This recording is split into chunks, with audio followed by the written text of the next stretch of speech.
Dia bapak-bapak, ibu-ibu yang juga menjadi bagian dari kesedihan kita. Saya ingin menambahkan apa yang disampaikan oleh Kepala BNPB tadi.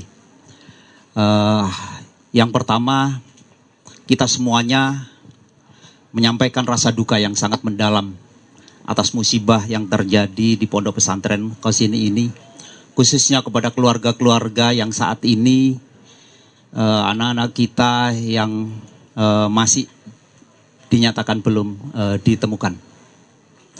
Saya ingin sampaikan yang pertama bahwa kehadiran Badan SAR Nasional, dan kebetulan pagi ini Bapak Kepala BNPB sendiri hadir di sini, ini merupakan adalah wujud perhatian langsung oleh pemerintah pusat untuk hadir di tempat kejadian pada saat kejadian yang terjadi ini menjadi sesuatu yang khusus.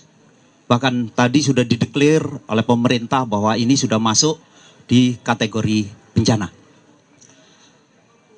Apa yang dilakukan Badan SAR Nasional pada saat kejadian terjadi, 38 menit informasi itu sampai di kantor SAR Surabaya. Dan saat itu langsung tim pertama diberangkatkan, tim kedua diberangkatkan, dan langsung dilaksanakan operasi. Tentunya operasi yang kita laksanakan sesuai dengan amanah undang-undang. Kita akan melaksanakan operasi sesuai dengan ketentuan-ketentuan yang harus dilaksanakan. Dan saya sampaikan kepada teman-teman media, kita cukup berterima kasih pada saat kejadian yang menyentuh kemanusiaan ini terjadi. Ada 65 instansi yang tergabung dengan jumlah personil 300, pagi ini total 379 personil yang tergabung dalam operasi gabungan ini. Kemudian pada saat kita sama-sama mengetahui bahwa kondisi kejadian merupakan reruntuhan dari 3 lantai dan ada bangunan lantai keempat yang sedang dibangun. Terjadi di sini sebenarnya merupakan material-material beton yang bertumpuk-tumpuk. Sehingga dari kondisi ini, kalau dalam istilah SAR, tipe reruntuhannya sebenarnya tipe pancake. Harus dilaksanakan penanganan khusus pada saat begitu tim SAR hadir melaksanakan assessment dengan fasilitas yang dimiliki. Kita mendetek masih ada beberapa korban yang memungkinkan masih bisa kita selamatkan. Sehingga pada saat itu Badan SAR Nasional langsung mengirim Badan SAR Special Group yang dari kantor pusat. Kemudian kita mengerahkan kantor SAR yang ada di Jogja dan juga kantor SAR yang ada di Semarang dengan peralatan khusus untuk melaksanakan tindakan rescue yang dilaksanakan di sini. Jadi saya sampaikan bahwa pada saat ada korban yang memungkinkan masih bisa kita selamatkan, prinsip Basarnas atau visi dari Search and Rescue Internasional bahwa satu nyawa itu menjadi aset negara yang tidak bisa dihitung nilainya. Karena memungkinkan, apalagi di sini yang menjadi korban adalah anak-anak kita. Yang memungkinkan bisa membawa negeri ini mudah-mudahan bisa lebih baik. Karena itu operasi yang kita laksanakan benar-benar serius, menggunakan aturan-aturan yang ada. Dan teman-teman juga tahu bahwa kemampuan Badan SAR Nasional tergabung dalam International Search and Rescue Advisor Group. Kita memiliki sertifikat untuk penanganan khusus. Sehingga apa yang kita lakukan, disitulah kadang-kadang kita butuh teman-teman media untuk bisa mensosialisasikan kepada masyarakat.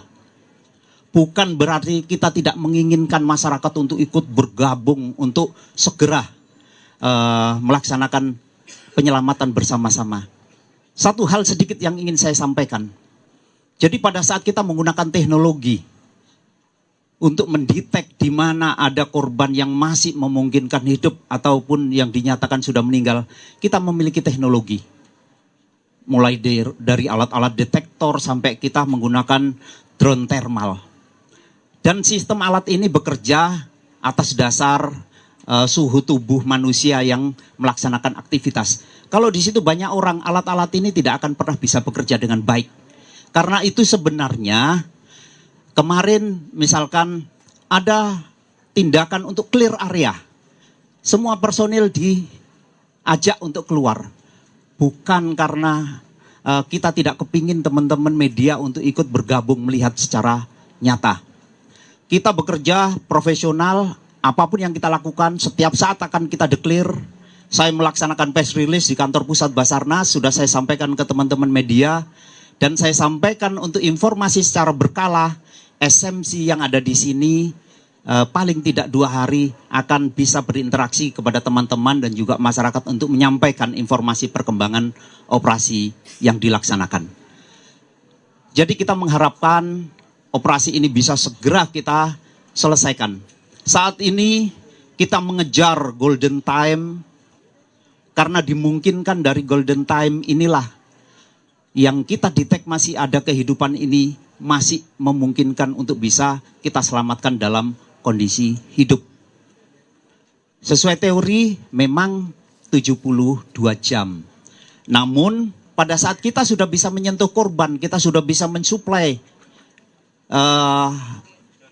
minuman, vitamin, bahkan infus sudah bisa kita berikan, memungkinkan yang bersangkutan ini bisa bertahan lebih lama. Terkait dengan kesulitan kita tahu sendiri bahwa konstruksi yang saat ini terjadi, reruntuhan ini, satu titik ada getaran saja bisa menimbulkan dampak-dampak yang lain. Sehingga kita akan melakukan alternatif tindakan. Saat ini untuk menyentuh ke titik korban, kita harus kita membuat gorong-gorong di bawah tanah. Dan kalau kita tahu konstruksi awal dari permukaan dasar dari bangunan ini merupakan timbunan-timbunan dari bangunan-bangunan lama.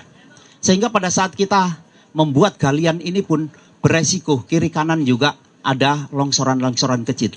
Sehingga akses untuk bisa masuk hanya relatif di 60 cm. Karena ada di situ ada kolom-kolom beton-beton yang terjadi. Dan itulah sebenarnya yang kita hadapi, bukan berarti kita tidak kepingin terbuka masyarakat untuk bergabung, tapi untuk dipahami bahwa pada saat kita melaksanakan tugas khusus dalam rescue ini memang perlu adanya clear area, misalkan seperti itu. Nah secara teknis mungkin nanti dari